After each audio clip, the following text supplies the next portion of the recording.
3, 2, 1. NASA আবার চাঁদে যাচ্ছে।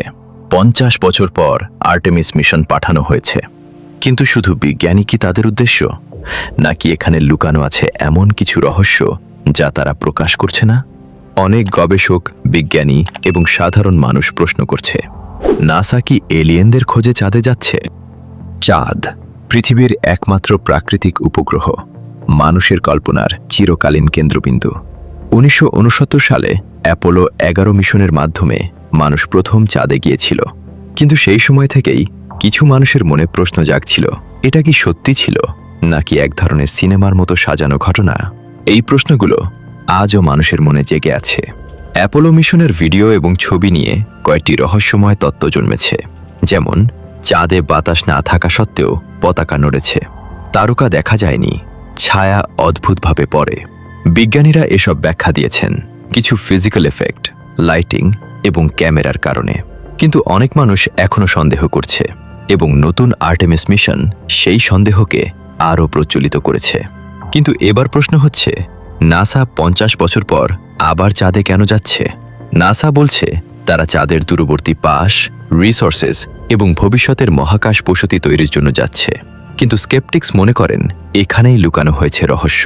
তারা যুক্তি দেখাচ্ছে, কেন নাসা সবসময় লাইভ সম্প্রচার দেয় না, কেন ভিডিওগুলো সম্পাদিত মনে হয়, এবং কেন গুরুত্বপূর্ণ তথ্য প্রকাশে এত দেরি হয়। এই সব প্রশ্ন মানুষের সন্দেহকে আরও বাড়িয়ে দিয়েছে। আরও রহস্যময় বিষয় হল, চাঁদের অন্ধকার পাশে কিছু অদ্ভুত অবস্থা এবং গঠন দেখা গেছে, যা অ্যাপোলো মিশনে পুরোপুরি ব্যাখ্যা করা হয়নি। অনেক ইউএফও অনুসন্ধানকারী এবং এলিয়েন থিওরিস্টরা বলছেন সেখানে হতে পারে অজানা প্রযুক্তি বা এলিয়েন স্থাপনা। আর্টেমিস 2 মিশনের উদ্দেশ্য যদি সত্যিই কেবল বিজ্ঞান এবং চাঁদে বসতি তৈরি করা হয়, তাহলে কেন এত গোপনীয়তা? মানুষের মনোজগতের সবচেয়ে বড় প্রশ্ন হল, নাসা সত্যিই কি শুধুই বিজ্ঞান এবং প্রযুক্তির জন্য চাঁদে যাচ্ছে, নাকি এলিয়েনদের খোঁজ এই মিশনের গোপন উদ্দেশ্য?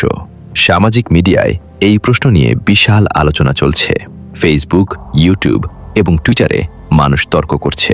কেউ বিশ্বাস করছে নাসা সত্যিই কিছু লুকাচ্ছে, আবার কেউ বলছে সবই কনস্পিরেসি থিওরি।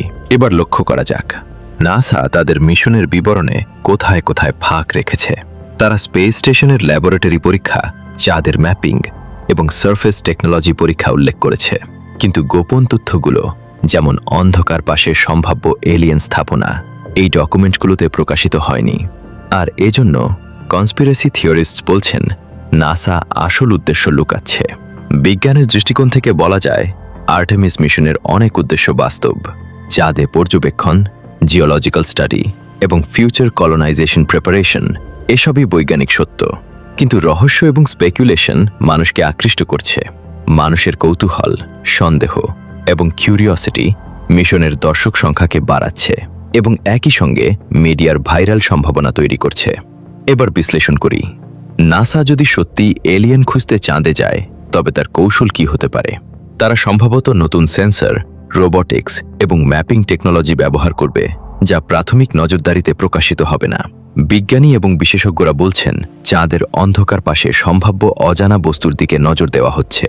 এটি পুরোপুরি খোলাসা না হলেও মানুষের কৌতূহল বাড়িয়ে দেয়।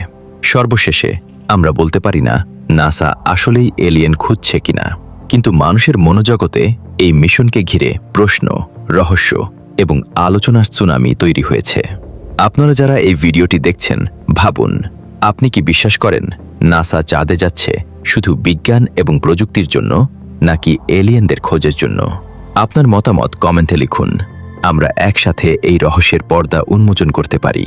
আর এই ভিডিওটি শেয়ার করুন, যেন আরও মানুষ এই আলোচনায় অংশ নিতে পারে।